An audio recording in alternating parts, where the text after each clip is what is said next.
Баршаңызға сәлем.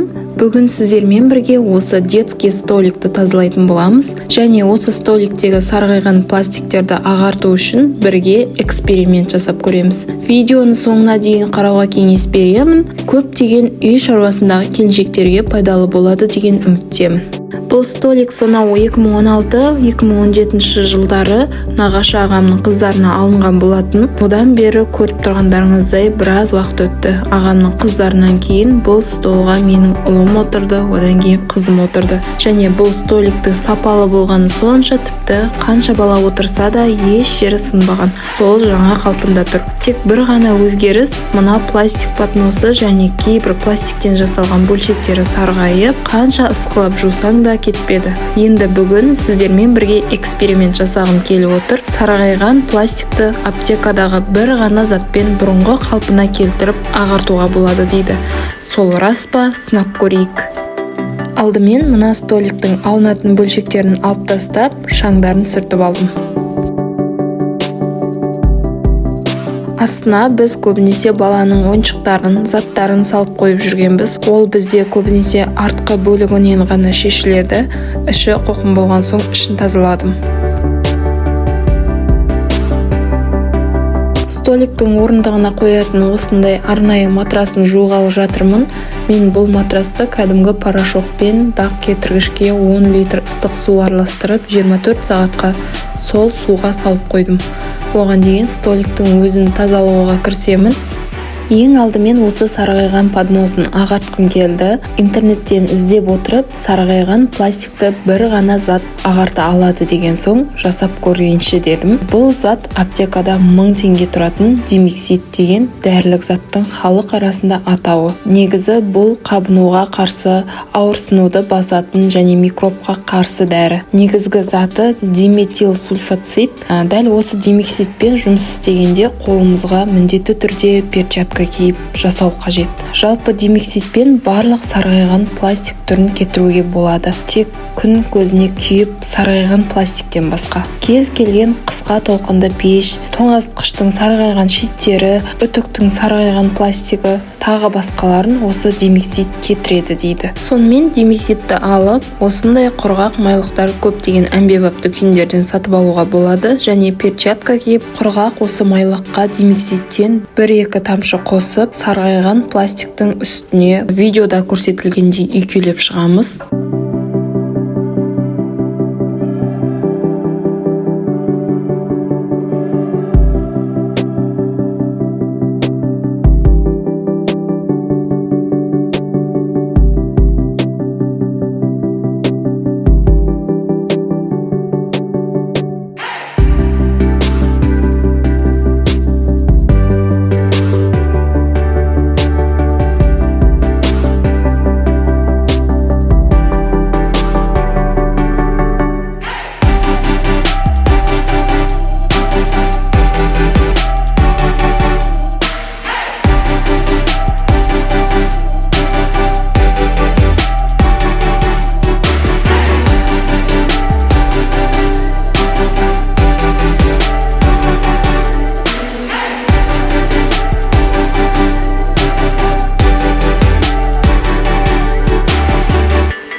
Көріп тұрғандарыңыздай демексид пластикті ағартады деген рас екен, бірақ көп деген минустарын да байқадым.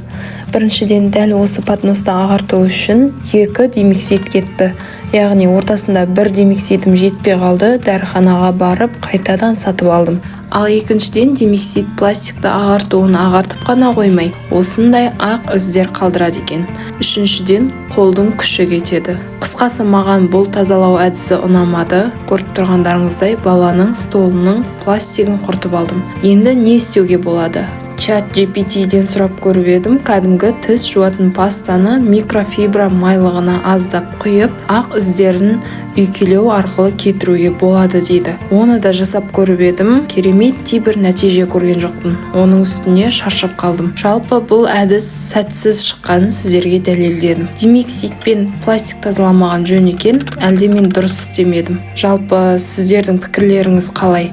Бұл әппақ іздерді қалай кетіруге болады? Және сарғайған пластикті сіздер қалай кетіріп жүрсіздер? Өтініш комментарийге жаза кетсеңіздер. Ал мен мына столикті тазалауды ары қарай жалғастырайын. Орындығына қойылатын матрасы 24 сағат суда тұрып, тамақ қалдықтары, кетпей қалған майлы дақ пен кірі жібіп, матрас жуылуға дайын тұр екен. Дереу судан алып, кір жуғыш машинаға салдым. Қасына колясканың матрасында салған болатынмын. Порошок кондиционерін қосып, 1 сағат 60 градус температураға қойып, жуылуға жібердім.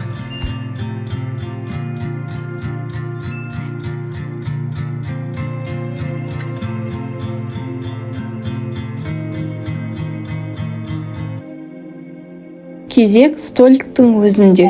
1 қасық стиральный порошок, майды кетіру үшін ыдыс жуатын гель, аздаған сода, дезинфекциялау үшін белизна қосып, араластырып, сумен патносынан бастап жуамыз.